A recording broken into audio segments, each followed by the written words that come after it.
29, Peter Obi's request unconstitutional. Tinubu must be sworn in. Labour Party's Lamidi Apapa. The Lamidi Apapa-led faction of the Labour Party has distanced itself from the calls for an interim government and the agitations that the President-elect Bola Tinubu should not be sworn in on May 29, pending the determination of the petitions before the Presidential Election Tribunal sitting in Abuja. This is funny. How can a faction of the same party insist that the party should withdraw its case? Well, what I'm now trying to say, I won't be surprised if some of them defect to APC. This is hilarious. I must be sincere. To me, I believe they have to join us together when they're already divided because they lost. And no, this is uncalled for. Nigeria. Well, it's just a faction.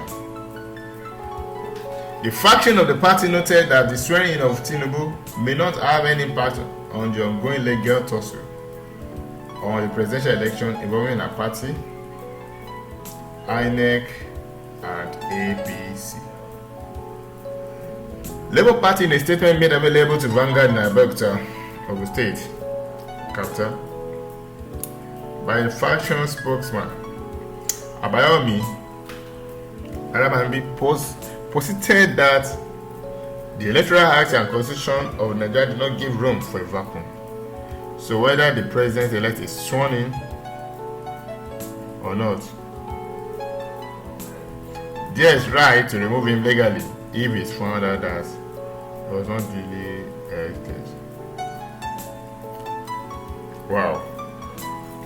So Constitution does not support the postponement and also the removal of the incoming president.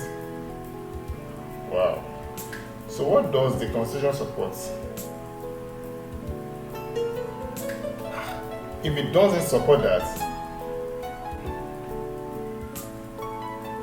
on a serious note, does the Labour Party have right people to stand for them and show them all this? Because the truth is that if Tinubu is sworn in as the next president of Nigeria, for some weeks, while posting that what Peter Obi is crying for is not supported by the law,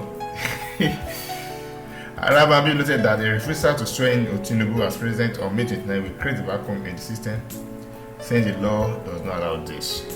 Well, if this is what Constitution says, I think it's okay, because having a vacuum at this point, or at this critical point, speaks volume, and we see that a lot of things will begin to happen which are not called for.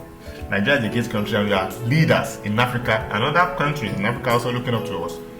Fine, the president can be sworn in, and if the apex court, the Supreme Court, sees that it's not fit to be in position, it can be removed, and whatever the Supreme Court decides on, can be followed later.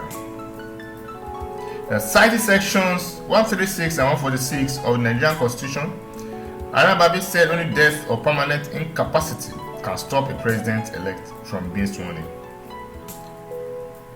While posting that what Peter Obi is crying for is not supported by the law, Arabambi noted that a refusal to swear in Tinubu as president on May 29 will create a vacuum in the system, saying the law does not allow this.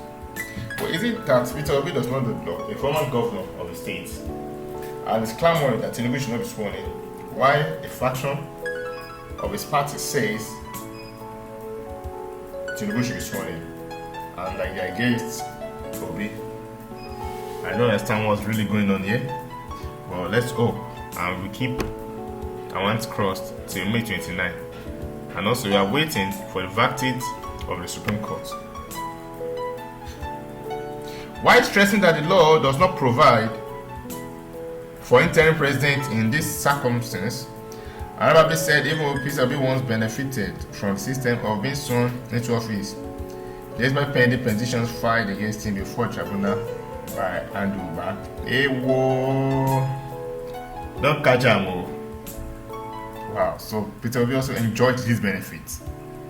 And he's not talking about the presidency, that the incoming president, Bola Ahmed Tinubu, should not be sworn in. Have you forgotten that what is good for the gander is good for the goose? At this critical moments or critical points, Tinubu still has to be sworn as president, because enough is enough. Putting Nigeria stand still. The country needs to work again. Why? They will be going to court. And court after some adjournments, the court can give its final verdict. The law has to be complied with, which is to swear in Tinubu as president. And if anybody wants to change the narrative, they will have to change the law, he stated. He said Labour Party wants all obedience, clandestinely parading themselves as Labour Party members, and other obedients who may be agitating for that the president-elect should not be sworn in to have a rethink, as Labour Party will not support any unlawful means of agitation or change of government violation. Arabambi actually said on toast, call it obedience. Wow. He actually said on of toast, and we are awaiting the response of Labour Party members and party leaders to what Arabambi has said. Arabambi stated that Labour Party would continue to pursue its case in court. Well, are we saying that there's a division in Labour Party? While Arabambi and some factions say they won't support the bid of Obi in making the Supreme Court not to inaugurate Tinubu on May 29th, and calling some members obedient. Is there division? Is there trouble in paradise? Is it because it's looking bleak for Peter Obi to claim the mantle of leadership of Nigeria as president? This is politics for you. Well, I believe that law must be followed and justice must be served.